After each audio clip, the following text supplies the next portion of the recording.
जहां एक तरफ बातचीत हो रही है, वहीं दूसरी तरफ कैसे इस वार्ता को लेकर यूक्रेन और रूस दोनों के मन में संदेह भी लगातार बना हुआ है। और वो संदेह क्या है आपको बताती हूं। ये दो प्रतिनिधिमंडल है, यूक्रेन और रूस का प्रतिनिधिमंडल, जो इस वक्त इस्तांबुल में मिल रहा है, लेकिन वहां पर चर्चा क्या है ये आपको बताती हूं। शांति वार्ता के बीच किस तरह से जहरीली साजिश की बात कही जा रही है। यूक्रेन के वार्ताकार को किस तरह से आगाह किया गया है, उन्हें आगाह किया गया है, उन्हें कहा है, प्रतिनिधियों को कहा गया है कि इस वार्ता के दौरान कुछ खाना पीने की मनाही है, यानी आप कुछ खाएंगे पिएंगे नहीं। क्यों?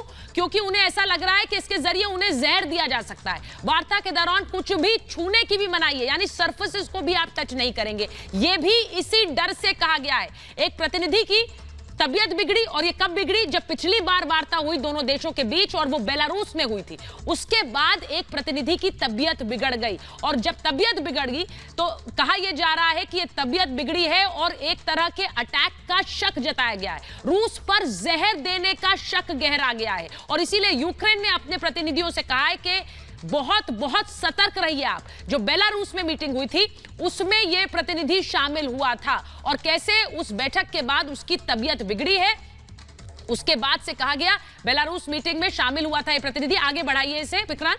और उसके बाद रूसी उद्योगपति रोमन अब्रामोविच की तबीयत बिगड़ी है। ये रूसी उद्योगपति हैं जो इस वार्ता में शामिल थे, उनकी भी तबीयत बिगड़ी और ये कहा जा रहा था कि रूस इनसे काफी खफा था क्योंकि ये यूक्रेन की जो पक्ष थे उसे रख रहे थे। दो और वार्ताकारों में अजीब लक्षण दिखे हैं पिछली बार की बातचीत के बाद। उनकी तबीयत बिगड़ी, अजीब लक्षण दिखे, आंखें उनकी लाल होने लगी, शरीर में दर्द बताया गया। तब से यूक्रेन के डेलीगेशन यानी यूक्रेन के जो नेता हैं उनमें एक डर था कि कहीं कोई जहर तो नहीं दिया गया। चेहरे और हाथ की त्वचा भी हटने लगी थी और इसीलिए उसके बाद ये कहा गया कि किसी तरह का कोई केमिकल अटैक तो नहीं किया गया है, इस डेलीगेशन पर किसी तरह का कोई केमिकल हमला तो नहीं किया गया। ये शक लगातार बढ़ता गया। तो सोचिए, एक तरफ वार्ता हो रही है, एक तरफ ये शक भी लगातार बना हुआ है।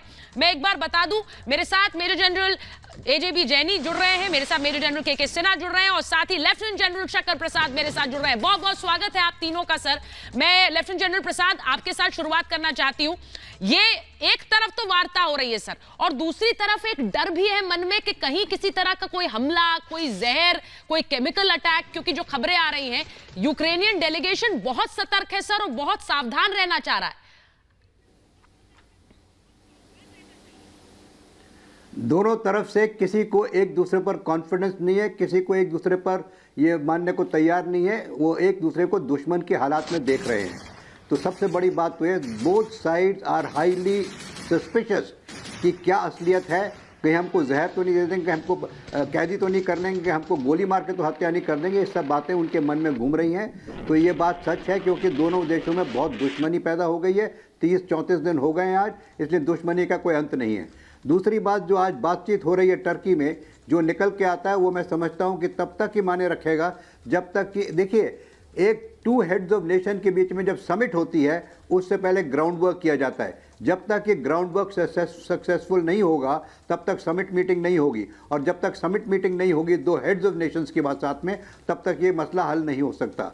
देखिए, तीसरी बात ज़रूरी जो मैं आज इसी माहौल में बताना चाहता हूँ कि आपने कई दफ़ा ये बात बताई कि कहाँ क्या हो रहा है क्या नहीं हो रहा है, लेकिन मेरा मानना ये है कि इस युद्ध को रोकना बहुत ज़रूरी हो गया है। और युद्ध को रोकने का एक ही मुझे आप एक बात बता दीजिए कि विश्व में कौन सी पावर है, America, NATO power, European union की पावर्स, ब्रिटेन, जर्मनी, फ्रांस, कुछ भी हो, पोलैंड, किसी ने ये कहा है कि हम इनके हथियार देना बंद करेंगे यूक्रेन को, हम इसको पैसा नहीं देंगे, ये युद्ध बंद किया जाए?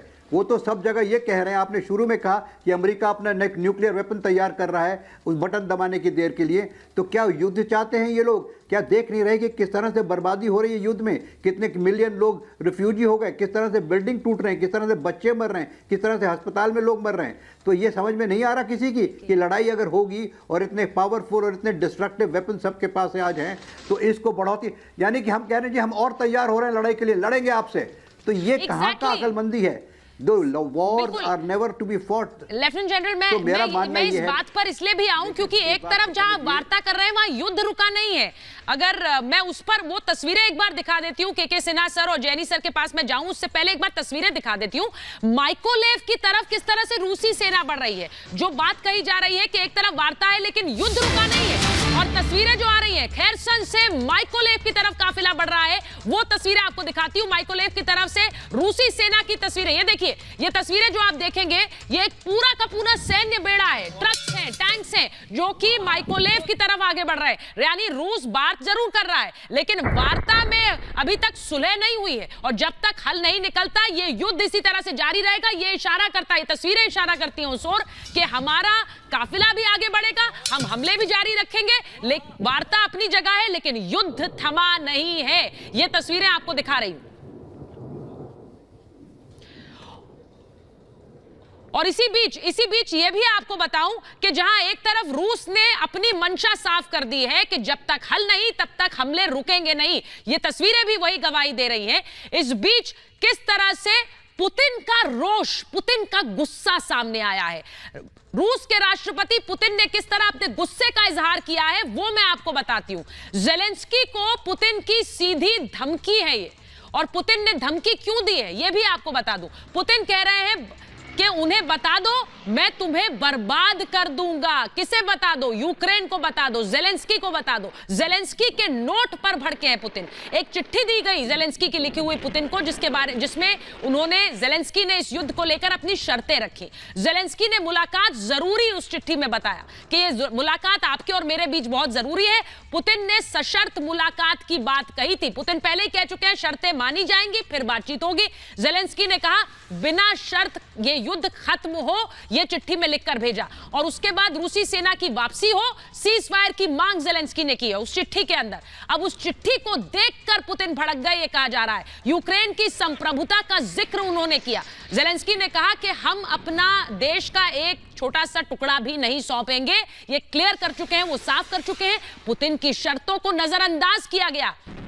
यानी पुतिन ने जो शर्तें रखी, पुतिन पहले ही कह चुके हैं आप और हम बैठेंगे, बात करेंगे, लेकिन शर्तें मानने के बाद। जेलेंस्की ने पुतिन को भिजवाया ये खत, और जब वो खत उन्हें भिजवाया गया तो उसे देखकर पुतिन किस तरह से भड़क गए। और पुतिन के ऑफिस में जब ये खत पहुंचा, उन्हें पहुंचाया गया, तो पुतिन ने सीधे कह दिया कि अगर शर्तें नहीं मानी गई तो हम बर्बाद कर देंगे। खत पढ़ते ही बुरी तरह से भड़के हैं पुतिन, यह कहा जा रहा है, और इसीलिए बर्बादी वाली धमकी दे दी। सीधे कह दिया कि अंजाम भुगतने होंगे। यानी जिस मिशन को लेकर रशिया ने इस युद्ध को शुरू किया, उसके पूरा होने से पहले वो नहीं हटने वाले हैं, यह बिल्कुल साफ हो चुका है। मैं एक बार